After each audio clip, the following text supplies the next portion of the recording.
Right. So you were in Miami not long ago, and you want to get an Airbnb. I'm going to share with you some of the things that a lot of people think. I guess basically the five most common misconceptions. Oh, and by the way, I'm doing a Zoom, so I'll just do the video and then I'll send it to you. Okay. Thanks. Hey guys. Sorry about that. I guess my way of trying to be a little bit different to start to get your engagement.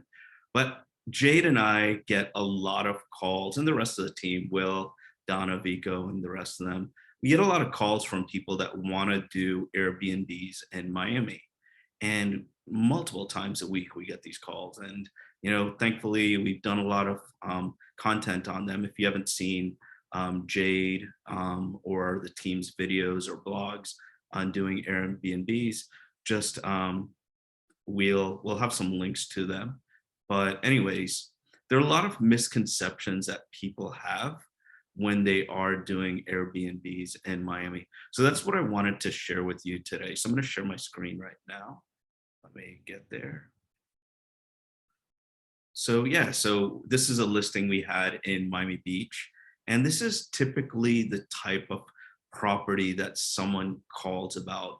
They basically, their friend or themselves have heard about someone else doing an Airbnb, or they've just visited Miami or Miami Beach, South Beach, wherever in South Florida.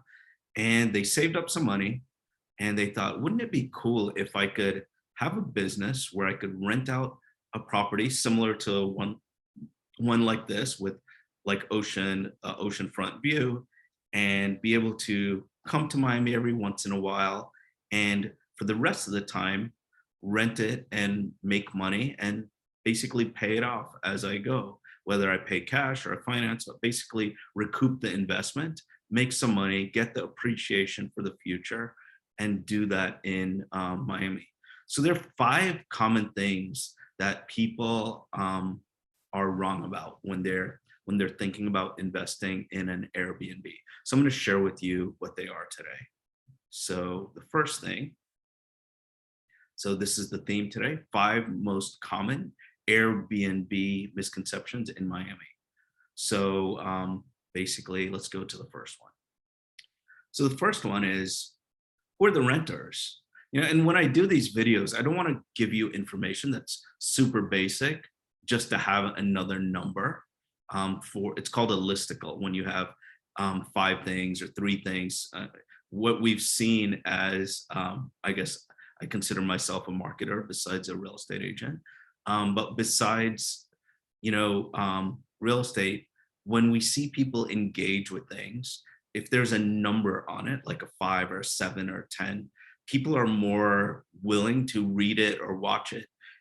But one of the things that they do a lot of times is they create numbers, like some of those numbers, like 2 or 3 out of the 5 are super basic, and it's a waste of time. And I don't, even though our videos are very long, we do them to hopefully pretend like we are having a conversation, and I'm not worried about editing and stuff. Obviously, you see my fake background and whatever. But bottom line is, we want to give you information that's valuable, that doesn't waste your time so much. Even though it's conversational, I don't want to have out of these five things any of them where you're like, oh, that's super basic, I knew that. So that's our goal. So if we don't do that, just let us know and we'll do our best to improve that. So the first one is, who are the renters? So people know that obviously people from outside of Miami or South Florida are renting these Airbnbs. And that is true, but there's a huge other component of renters that are there, different categories of renters. So one of those categories are people. Someone called this group of people this term the other day, and it really made sense to me. Nomads. So nomads are people that are basically because of COVID, a lot of companies allowed more and more people to work remotely. And what happened is, if someone works in LA or Chicago or New York, New Jersey, or Boston, wherever it is, whether it's in the US or anywhere in the world, their their employers allow them to work remotely. So even though their home office is in wherever another state or city or country, they allow them to work wherever they want. So what happens is a lot of people are spending like a few weeks, a month, a few months in different cool parts of the country or the world. And like I have a friend that was working in Dominican Republic for a month, and she just wanted to travel and experience the Dominican Republic, DR, like a native would. So she lived there for a month and she got a lot more out of it. So a lot of people are doing that in Miami.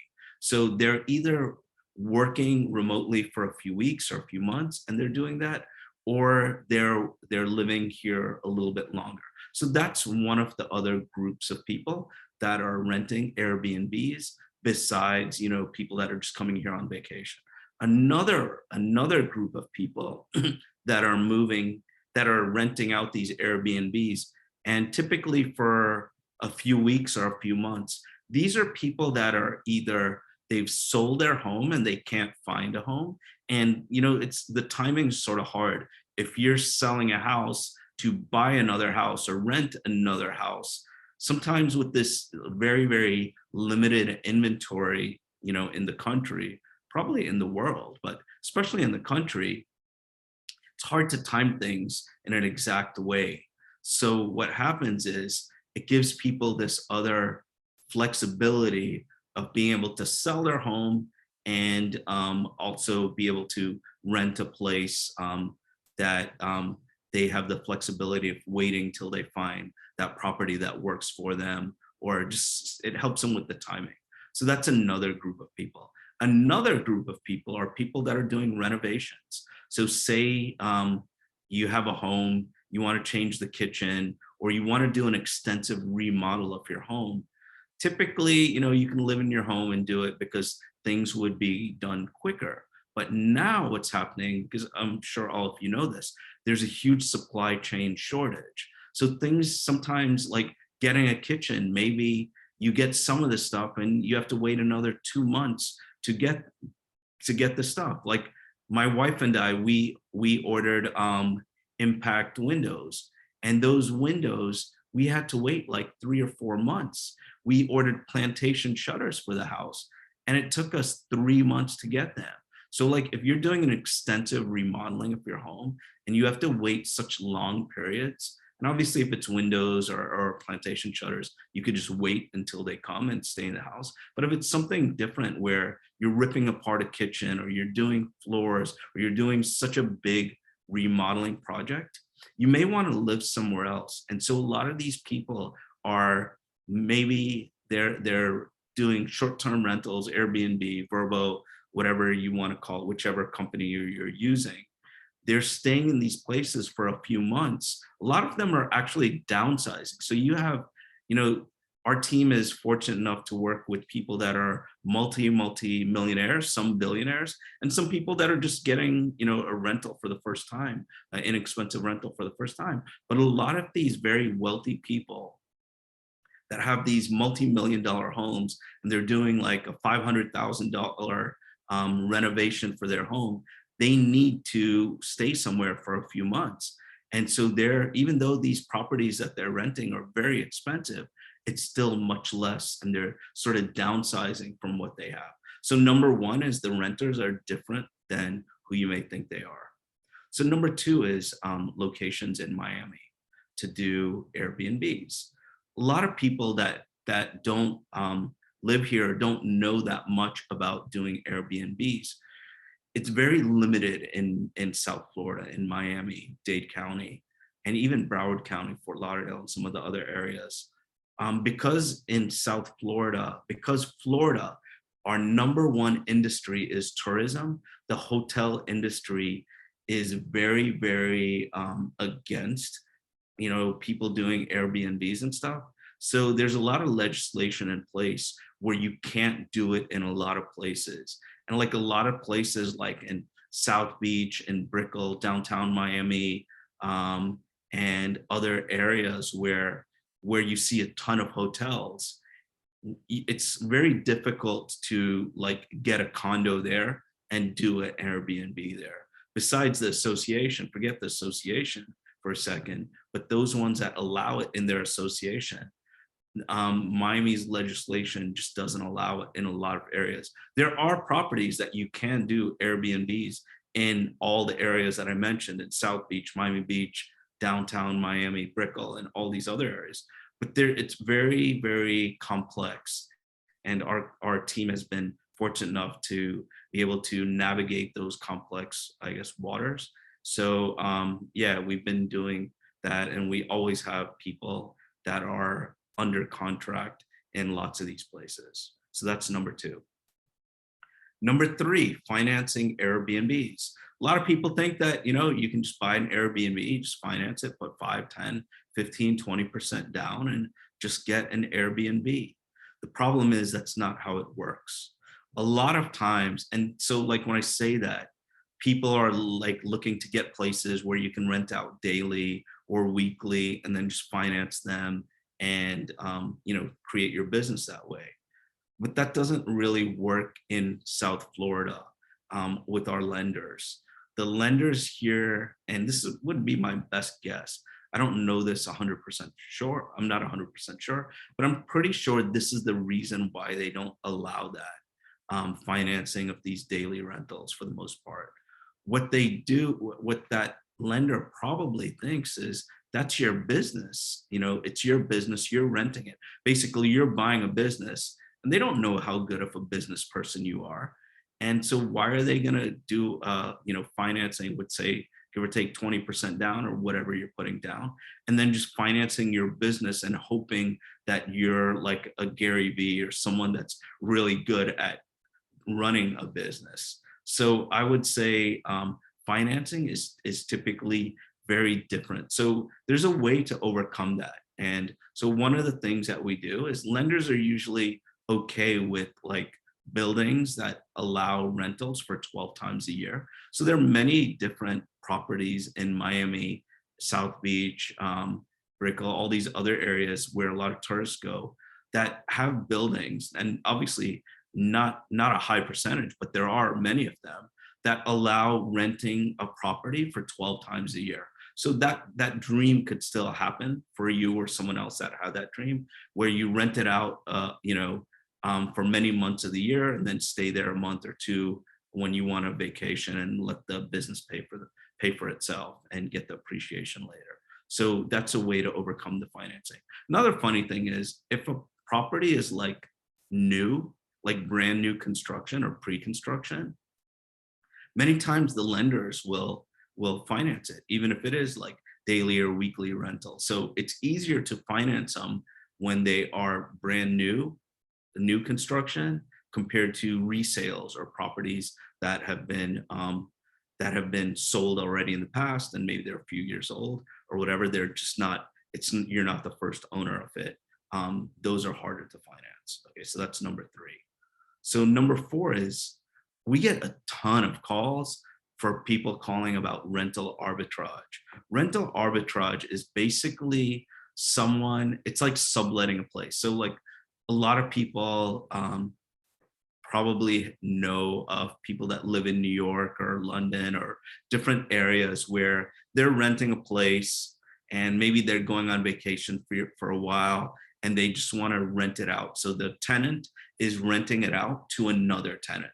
Landlord isn't doing it. The tenant that is renting the place sublets it to someone else. You see that happen in businesses a lot, but in South Florida, in Miami-Dade County, rental arbitrage does not exist. I mean, it's allowed, for the most part, but the owners just don't let it happen. I've done real estate. June will be 18 years for me, and today is May 13th, Friday the 13th. So basically, just short of 18 years, and I've never done a rental arbitrage deal or never heard of anyone else doing it. And I know a lot of people. So if you want to rent a place in Miami to do rental arbitrage, because there's a ton of videos on YouTube about rental arbitrage, you need to pick a different place. It doesn't exist in Miami. Number five, so this is the last one. So the ROI, people have the wrong idea of the return on investment in Miami doing Airbnbs. Some people think that they're just going to kill it and make a ton of money every year and have a very, very high return on investment yearly. But to be, I guess, quite frank about it, if you want short-term return on investment, so you want to do a short-term Airbnb type project, you want to buy it, get out after 2 or 3 years and make as much money as you can, Miami's probably the wrong place to do it. Because as far as short-term like return on investment, you can make it in many, many, many other areas besides South Florida. We have a lot of things that make it a little bit more difficult. Our homeowners insurance is higher because, in Miami, we have hurricane warnings, and once in a while we have hurricanes. I've lived in Miami for, wow, I'm getting old, 49 years. I guess I am old. 49 years. And in those 49 years, we've had 3 hurricanes. And if I'm not mistaken, yeah, I think it was 3, maybe 4. But if we had a 4th one, it was a very minor one.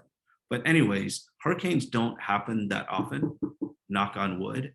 But we have, our insurance is high for that. So that's one of the things that makes the return on investment less per month. Also, our taxes, our property taxes are different than other places like California, where probably about 60% of our clients are coming from now. California, typically it's 1% of the property value is the taxes on the property. Annual taxes on the property is about 1% in California. In Miami-Dade County, it's closer to 2%.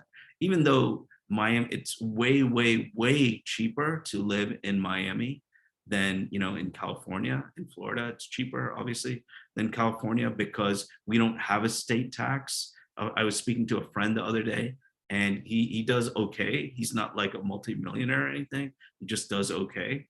And he told me in New Jersey he paid $40,000 last year in state tax. So that would be a number that doesn't exist here.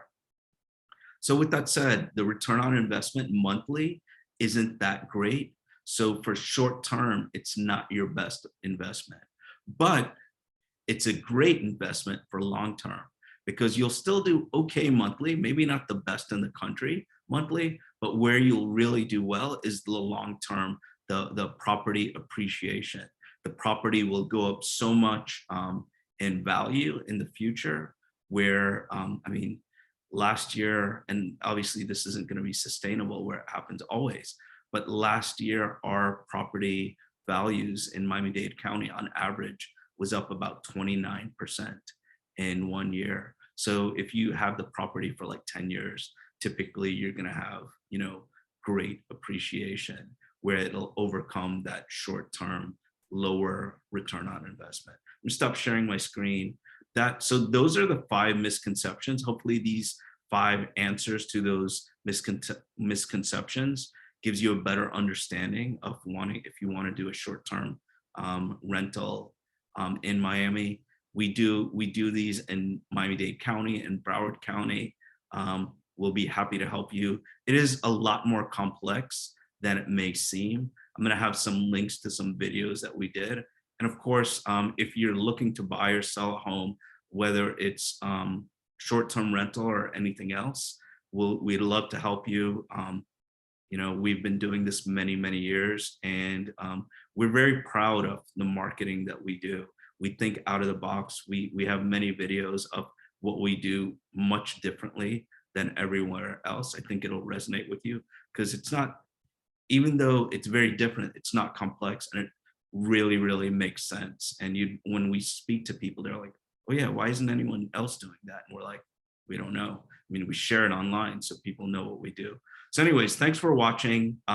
If you haven't subscribed to our videos and you like our videos, please do subscribe. If you want to get notified the second we have a video out there, just hit that notification bell. And for those of you that have been watching my hair transplant journey, I am now a little bit over 9 months into it. I did a video on where I started from. Dr. Bauman in Boca Raton, he's one of the best hair transplant surgeons in the world. So this is my hair. I'm about at 75% growth, and looking forward to the next 25% growth there. But a lot of people have told me so many nice things. So thank you if you share those things with me, and thanks for watching my journey. All the best, guys. Love you. Take care. Enjoy your weekend if you're watching on Friday or Saturday or Sunday.